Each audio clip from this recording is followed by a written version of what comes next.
ওহাようございます。এই সকাল সকাল এখন যাচ্ছি হচ্ছে ইউনিভার্সিটিতে।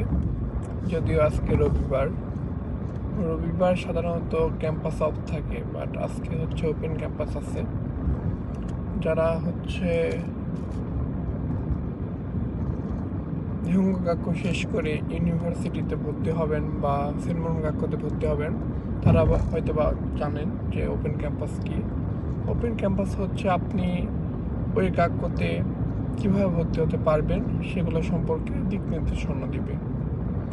তো যেহেতু এখন আমি নিনেন্সেই সেকেন্ড ইয়ার, সো এখন আমি আজকে ভলেন্টিয়ারের দায়িত্ব পালন করব। ভলেন্টিয়ারের দায়িত্ব পালন করলেও আমি টাকা পাবো এখানে।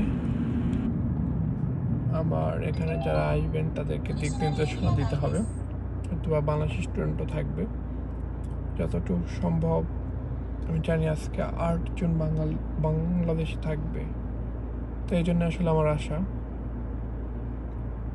গতকালকে নাইট করছি, তারপরেও শুধুমাত্র বাংলাদেশি এখানে 8 জন আসবে বলে আজকে ওপেন ক্যাম্পাসে আমি থাকবো। কারণ আমি যদি বাংলা তাদেরকে সেসমি করি,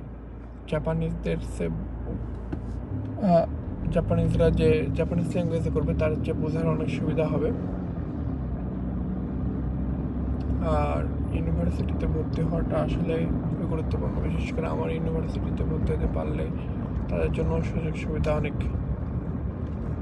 এই জন্য এই পরিশ্রমটা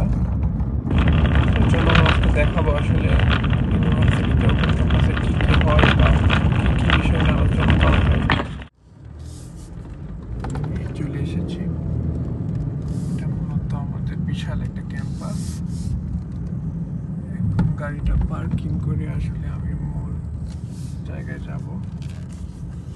ক্যাম্পাস বিশাল হইলেও জায়গা ভাগ করা আছে কোথায় ওপেন ক্যাম্পাসটা হবে। সর্বপ্রথম আমি গাড়িটা এখানে পার্কিং করব। 学生さんを派遣することができます。これをローズプログラムと呼んでいますけれども、今年の本学からオックスフォード大学に短期で正規の形で留学するという形になっています。その他のいろいろな科目ですね、それを結びつけて自分の専門がどの位置にいるのか、自分がどの位置にいるのかというそういう絵を描いてですね、考えていかないとそのいろんな